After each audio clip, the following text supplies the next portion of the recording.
So welcome back to another video. As you can tell, I'm in a different part of my house today. A few hours after I uploaded my last video, my basement flooded due to Hurricane Ida. So that was a fun couple weeks. There's a couple good things that came out of the situation. A lot of people helped me out clean up the mess. The insurance company's covering the damage. I have a dumpster outside my house right now. I lost all my bookcases and my carpet, and they got to cut all the sheetrock out of the basement. My daughter lost more stuff than I did because her and her boyfriend are looking for an apartment to move out. So she had a lot of stuff packed up in boxes ready to go.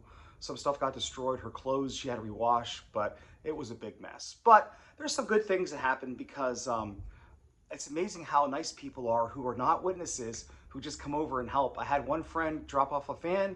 Another friend came with a shop vac and helped me suck up all this stuff up, so a lot of work went involved into it. So another thing also is, my wife and I were, always poor as Jehovah's Witnesses. I made great money my entire life as a pressman.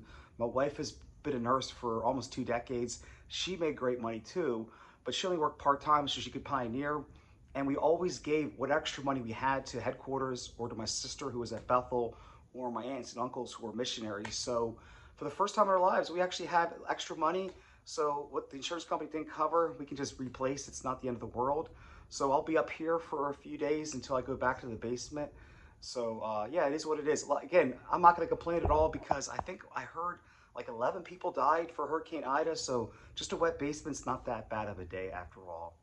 So we're going to go into the video now, judicial cases that I was on. But before I start that video, I want to apologize. Because I was an elder for 5 years, April 1st, 2011 to April 12th, 2016, when I was deleted for apostasy. And I have no right to judge anyone. Again, I'm a pressman. I'm not a psychologist. I'm not a judge. I have no authority, just what Watchtower granted me. I don't understand the basic things, how relationships work sometimes. Who am I to judge you morally? I was unfair, unright for me to go to people's houses, to have shepherding calls with them and say, oh, you're not going to meetings enough. You're not out in service enough. You're not praying enough. You got to do more. Who am I to tell people like that? That is unfair and not right. I am sorry for the 2 people that I disfellowshipped and took you away from your family. I had no right to do that. I'm also sorry for the 2 people, actually more like 3, I will go into that later on, who that I deem worthy to be able to talk to your family again. Again, that was above my job. I should not have been able to do that. That is unfair, unright, not right at all, excuse me. So most of you who watch this video will have been hurt by an elder. A slide comment, looks, talking behind their backs. Maybe you've been disfellowshipped. Maybe you've been reproof. Maybe you have felt like a piece of crap by these elders. They probably will never apologize to you. Please accept my apology on their behalf because I thought I was doing what was right. And now I clearly see what I was doing was 100% wrong. I am so sorry for treating people like the way I did as an elder. I, again, had no right to do that. So now let's begin. So 2011, I was 34 years old, just got appointed an elder. Usually what congregations do is the first time you're on a judicial committee, they try to do a reinstatement committee first, so that way the elders get their feet wet. And that's the case what happened with me. So I was an elder about less than a year, and a couple moved into our congregation for another congregation. They both been disfellowshipped for cheating on their spouses, and they had gotten married to each other. Well, the other congregation wouldn't reinstate them, so they decided to move into our congregation. Now, they already had one kid together, and she was pregnant with the second one. So they had been disfellowshipped for at least 2 years, maybe more. So they put their letter for reinstatement in, and I was assigned to handle the case of the lady. And I'm not going to mention any names here. So it was 2 other elders, and we're meeting with her. And the first creepy thing that happened in this meeting was one of the 3 elders, not me, had kept track of every meeting that she was at. Like he had books that he would write down, young men who were reaching out for servants, how often their meeting attendance was. He written down how often. He told her that she'd been at more than 90% of the meetings that he was there, and that's commendable and great. And I thought that was very strange. So we met with her. We all 3 agreed that she should be reinstated. But the power was not in us because she was disfellowship in her previous congregation. They were the ultimate say whether she should be reinstated or not. So we had to do a conference call with the other elders and said, yeah, we think that she should be reinstated. She's doing great. And they're like, well, we're just not comfortable. Go to her and tell her we're going to wait a month. So we had another meeting and said, we're going to wait a month and then talk again. But we didn't tell her it was the other congregation made the decision. We just said us. We had to be unified as elders, always. So a month later goes by, we meet with her again, we reinstate her. But that's not the end of the picture because there are, restrictions upon disfellowshipping people. Like she couldn't comment, she couldn't auxiliary pioneer, she couldn't be on the school, she couldn't be a demonstration on the service meeting, whatever they call that now. Meeting is what it's called now. I don't even know what it is now. So basically the first month was 1 month of restrictions, no commenting. And then after that, if she was still going to meetings, they would let her comment again. We would let her comment again, excuse me. And the reason why our elders did that, I don't know if everybody does that, is because a lot of times people came back and then they got reinstated and then they left again. So these were like little restrictions. So after a month, we let her comment. And then after, we kept meeting with her for 6 months until her restrictions were removed. And she kept going to meetings. This time she had her second kid. And she's going to meetings with a little baby and a toddler. And so after 6 months, we removed all her restrictions. So she's now can auxiliary pioneer, whatever she wants to do. So, but another weird thing that happened, the second weird thing that happened in this case was that her husband, there's two more things. One of the elders who was assigned to his case was flaky. Like, one of those elders that doesn't come to meetings very often, disappears and comes back in a world of back to the Kingdom Hall. So a couple times when they had scheduled meetings with Jason, whatever. Okay, he didn't show up. The elder didn't show up. So I was in like 2 or 3 of those meetings because just to be the third elder, because we can't make any decisions unless there's 3 penises involved. So I just sat in just to be the third elder. And the weird thing in his case was that he did everything they asked. He'd been out in service, he'd been commented, he'd been at meetings. And they're like, after 6 months, they're like, you know what? All your restrictions are removed except for one. They made up this one restriction. They said, you can't give any public prayer. We don't feel comfortable in letting you do a public prayer. So no prayers at Kingdom Hall, no prayers at meetings for field service. And he said, what about like personal study? What if I go to my mom's house? We have the watchtower. Can I pray there? And he's like, well, yeah, I guess so. So that was a made up restriction that this one elder just imposed, which I didn't like. The other weird thing about this case was, I want to say this delicately enough if I can, without getting in trouble. The girl he cheated on, his future wife, she was a very, very attractive girl, younger than me, way taller than me. One of the elders said after she left one of the meetings, like, oh, I would leave my wife for her. Yeah, she's a knockout. Like, I thought that was inappropriate. Even if she was good looking, why would you say that? We're judging you morally. Either you're inferior or good enough to become a witness again, and now you're checking her out and making comments to the other elders. But a lot of elders did that, as you probably figured out. So that was my first 2 cases, a case and a half with reinstatements. And then a few months later, a woman who had another bad, horrible marriage in our congregation cheated on her husband. He was a jerk. Again, I shouldn't say the names. I never liked her husband. She was a regular, but he was pretty good attendance, but he never came to meetings, her husband.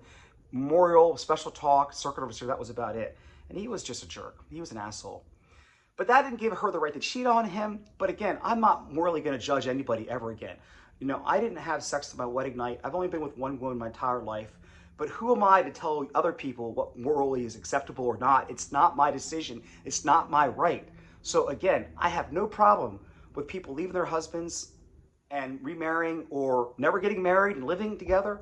Like, I have no problem with my daughter moving out. So it's not my right to judge people. As long as you don't break the laws, as long as you don't hurt people, I don't care what you do in your private life. It doesn't bother me anymore.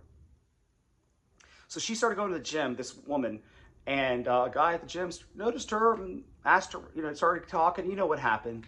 So I forget who brought this to attention. I don't know which one did it, how we found out about it. I don't remember that part. But So I was appointed chairman of this body. Now, chairman of this committee, excuse me, means that I'm in charge. I have to fill the paperwork out with the Watchtower headquarters. I have to mail the blue envelope. I have to file the report and mail the envelope that stays in local Kingdom Hall. I had to take the other two elders' notes, compile them, and then destroy them, type them all up at the end. So we met with her. Now, her dad was one of the nicest people in the world. Super sweet, super nice guy. And I loved her dad. He's an awesome guy. But he's one of those old school witnesses who, if you had sex, disfellowshipped. Watchtower did change their policy a little bit towards the end. They wanted to show mercy more often. They wanted to reprove people because they knew they were losing too many people. So you didn't have to disfellowship somebody just because of sex. If they were truly repentant. So we're meeting with her, and we're like, well, she had moved in with this guy by now. I said, if you move out, we might not have to disfellowship you. And she kept repeating over and over again, no, you have to disfellowship me, that I can be reinstated. You have to disfellowship me, that I can be reinstated. And I'm like, you don't have to be disfellowshipped. We don't have to. It's not an automatic. Yes, you do. You have to disfellowship us. So she wouldn't move out. I hated to do it, but we had to disfellowship her. We call her back in the room again, and we said, you're no longer a witness. You can't talk to your family. She just broke down and lost it. And it was a bad day. I still feel horrible, even though it was almost a decade ago. I still feel horrible about that, what I did there. But I made matters worse. And here's my second apology. It was a bad situation. I tried to use the Bible to console her, to make her feel better, but I made it so much worse. So she's just crying. And the other two elders are looking at the floor, looking at their hands. So I speak up and I said, do you know the account of David? She's like, yeah, she's crying. Tears are just rolling down her eyes. I said, let me read a scripture in the New Testament. I don't remember where it was now because I forgot most of the Bible, but it's like where Jehovah says how great David is and perfect in all my heart. I said, so here Jehovah forgot all the bad things that David did, and here David committed murder, fornication, adultery, all these horrible things, but Jehovah forgot all those things because David was a good person. So Jehovah will forget that you did this, and he'll only remember your good thing, like trying to console her. Hold on, it gets worse. And she's like, oh, okay. Well, like, she wasn't a nice lady, wasn't the brightest. And then she's like, now Jehovah won't shield you from the consequences of this action. You might have problems down the road because of this, but Jehovah will forget it. She goes, well, what do you mean consequences? What does that mean? And I'm like, well, David lost his daughter with Bathsheba. That was a consequence of his action. So she's like, what do you mean he lost the daughter, his baby? And I read that scripture to her. So she took it the wrong way. I shouldn't have used the Bible. I shouldn't have said anything. So at the next meeting, her mom comes up to me and is furious, screaming at me, takes me aside. Mom, I need to talk to you. Urgh! Like, okay, I'm sorry, disfellowship your daughter. No, she needed disfellowship. That was good. What you did was wrong. I said, what did I do wrong? What did I say? And she's like, you told her that her kid's going to die, that Jehovah's going to kill her kid if she had a kid with this guy. I'm like, I did not say that. I didn't say that at all. And she's like, yeah, you did. You told her that her kid's going to die. And I said, no, I read a scripture about David, how Jehovah allowed that kid to die. Well, she said that means that her kid's going to die. I said, I didn't say that. And looking back at the Bible now, I really do. That God did kill the kid. God didn't allow it to happen. God killed the kid. But Watchtower changed that scripture in their Bible. So again, should I have said that? No, I was trying to make things better. I made them way worse, way worse. That lady never talked to me again. Gave me anger eyes, but I know what I did, what I said. I did not say that because she wasn't even pregnant, whatever. So I messed up. Again, elders do this all the time. That was my fault. So a few months after this disfellowshipping committee, I moved to another congregation to become a ministerial servant. Not the ministerial servant. I become the service overseer immediately within 2 weeks of moving into this new congregation. They had 4 elders. I was like 35, 36 at the time, and the other ones were like 70s and 80s. So I was a service overseer. The service overseer asked me to help that congregation out, and now I went to that congregation as a little kid from the time I was 5 to 10. So I knew the secretary, I knew this coordinator. They were elders with my dad when I was a little kid. I knew like 70% of the congregation. So it's like coming back home. Because my dad was asked by the circuit overseer 35 years earlier to go to that same congregation. Now here, me, 35 years later, service overseer, auxiliary pioneer, elder, superhero. That's what I thought of myself because I was a jerk. And one of the older guys, you know, he come up. Now his son was my age, born like a week young after me. I knew him my whole life. My whole life. I knew Aaron my whole life. One of my best friends. So his dad comes up to me and he goes, "Hey, Martin." Yeah. "Hey, do you know my daughter's husband?" I'm like, "Yeah, I know him." "He's cheating on my daughter." I'm like, "Okay, you got to get him. You got to get him." He's yelling at me at the Kingdom Hall. Like, "Well, we're not going to disfellowship." "No, no, no, you have to. You have to get him." And I'm like, "What do you mean I have to get him?" He's like, "You got to punish him, make him pay. He's hurting my daughter." He's yelling. I mean, just his whole face is red, anger. So I had to go to the body of elders and I said, "Hey, Tate made an accusation of fornication, pornea with his daughter, husband. Should we form a committee?" So yeah, investigation committee. I was appointed because Tate had come to me, and we met with him. We went back to the body. Said, "Yep, we got to form a judicial committee." So now I wasn't the chairman this time, and we had to meet with him. And this guy was a broken man, He was a couple years older than me, but the men I'm talking about who can't measure up to Jehovah's Witnesses standards.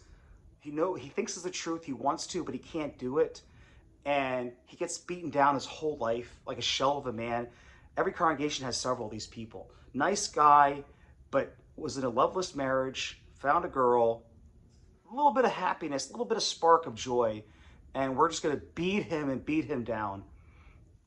And again, the first couple of cases I was on, the elders didn't go into detail, but the one elder on this body kept going into details. Well, how much were you touching? How much was it? How many times? Gross. And I was giving him the stink eye, like, okay, all we need to know is, did he do it or not? We don't need to go into details. It doesn't matter. So we disfellowshipped him. And again, a broken man. I am sorry to do that to you. And it was just a bad situation. That next meeting after his disfellowship, we told him he had a week to appeal the decision.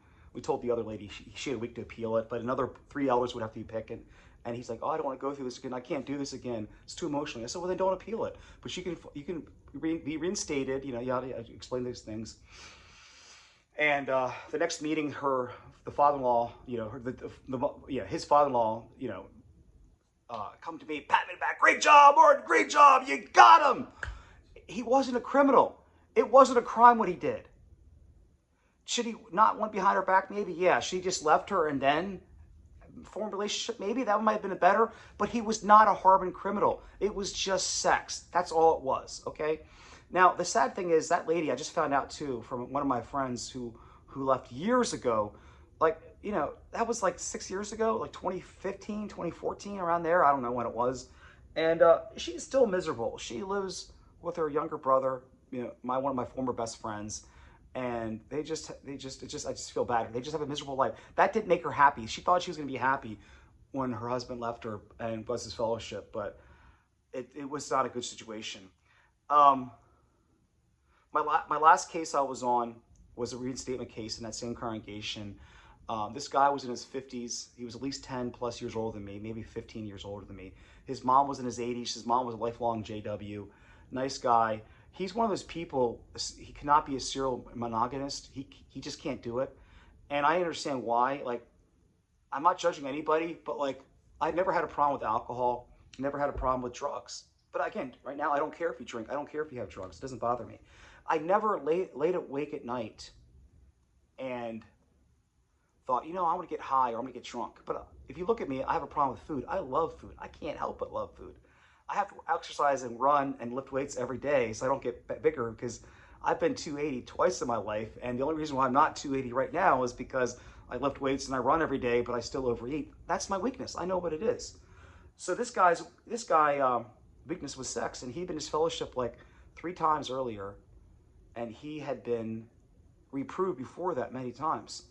And the one elder didn't want to reinstate him. He didn't want to reinstate him. He's like, well, he's just gonna have sex again. He just can't help it. And he just can't get married because he just likes women too much. And this elder used the bad word again, the P word, which I'm not going to use, which is really shocking to me, because elders are different people. I'm going to make a video about elders' double standard in the future. So, but we agreed to reinstate him. And his mom gave me a hug and was so thankful at the next meeting that I reinstated her son. But didn't fix it. You know, it's going to happen again, or he's going to cover it up better or find better.